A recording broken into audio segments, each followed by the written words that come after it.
പ്രസിദ്ധമായ കൊല്ലം പന്മന കാട്ടിൽ മേക്കതിൽ ശ്രീദേവി ക്ഷേത്രത്തിലെ വൃശ്ചിക മഹോത്സവത്തിന് തുടക്കമായി. 12 ദിവസം നീണ്ടു നിൽക്കുന്ന ഉത്സവം 27-ന് സമാപിക്കും.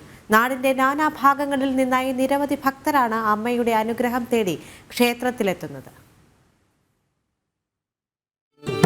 മനമറിഞ്ഞു വിളിച്ചാൽ വിളി കേൾക്കുന്ന അമ്മ.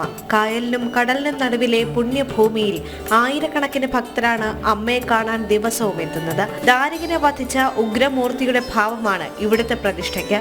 ഗണപതി, ദുർഗാദേവി, മാടൻ തമ്പുരാൻ, യക്ഷിയമ്മ, നാഗദൈവങ്ങൾ, യോഗീശ്വരൻ തുടങ്ങിയ ഉപദൈവങ്ങളും ഇവിടെയുണ്ട്. ഭദ്രകാളി രൂപത്തിലാണ് ഭക്തർക്ക് ദേവി ദർശനം നൽകുന്നത്. കാട്ടിലമ്മയുടെ സന്നിധിയിലെത്തി മണികെട്ടിയാൽ ഏതാഗ്രഹവും സാധിക്കുമെന്നാണ് വിശ്വാസം. തിരുവുത്സവം നടക്കുകയാണ്.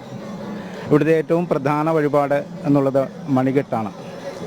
മന്ത്രദേവതയോരൈക്യം ആത്മന സമഭാവയിൽ എന്ന ആ തത്വത്തെ അടിസ്ഥാനപ്പെടുത്തി മന്ത്രവും ദേവതയും താനും ഒന്നാകുന്നൊരവസ്ഥയിലേക്ക് എത്തിച്ചേരുമ്പോൾ മണികെട്ടുന്ന ഓരോ ഭക്തനും അവൻ്റെ ഉദ്ദിഷ്ട കാര്യങ്ങൾ സിദ്ധിക്കും എന്നതാണ് ആപ്തവാക്യം.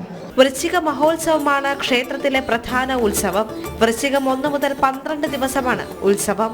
കാട്ടിമേക്കതിൽ ദേവീക്ഷേത്രത്തിലെ വിശിഷ്ടമായ ഒരു ഉത്സവമാണ് വൃശ്ചികച്ചെറുപ്പ് മഹോത്സവം. വൃശ്ചികം 1 മുതൽ തുടങ്ങി വൃശ്ചികം 12-ന് അവസാനിക്കുന്ന ഈ മഹോത്സവം ഒരു പ്രത്യേക വിശേഷമുള്ളൊരു ഉത്സവമായി ഈ കരക്കാർ കൊണ്ടാടുകയാണ്. അതുപോലെ തന്നെ കേരളത്തിലെ ജനങ്ങളും പല സ്ഥലത്തു നിന്ന് വരുന്ന ജനങ്ങളാണ് ഇവിടെ ഭജനം പാർക്കുകയും മറ്റ്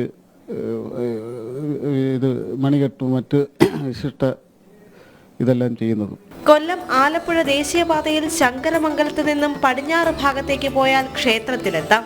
കടലിനും കായലിനും ഇടയ്ക്കുള്ള തുരുത്തിലാണ് ക്ഷേത്രം. ആഞ്ഞടിച്ച സുനാമി തിരകളെ അതിജീവിച്ച ക്ഷേത്രം കൂടിയാണിത്. അന്ന് ഈ ഭാഗങ്ങളെ മുഴുവൻ സുനാമി തിരകൾ വിഴുങ്ങിയിട്ടും ക്ഷേത്രത്തിന് കേടുപാടുകളൊന്നും സംഭവിച്ചില്ല. ക്ഷേത്രത്തിന്റെ ഒരു വശത്ത് അറബിക്കടലും മറുവശത്ത് TS കനാലുമാണ്. ശങ്കരമംഗലത്ത് നിന്നും കോവിൽത്തോട്ടം റോഡ് വഴി 3 കിലോമീറ്റർ സഞ്ചരിച്ചാൽ കൊട്ടാരത്തിൻ കടവിലെത്തിച്ചേരാം. അവിടെ നിന്ന് ക്ഷേത്ര ഭരണസമിതി ഏർപ്പെടുത്തിയ ജങ്കാർ മാർഗം ക്ഷേത്രത്തിലെത്തിച്ചേരാം. ആയിരക്കണക്കിന് ഭക്തരാണ് വൃശ്ചികോത്സവ നാളുകളിൽ കാട്ടിൽ മേക്കതിലമ്മയുടെ അനുഗ്രഹം തേടി ഇവിടേക്ക് എത്തുന്നത്. ജനം, കൊല്ലം.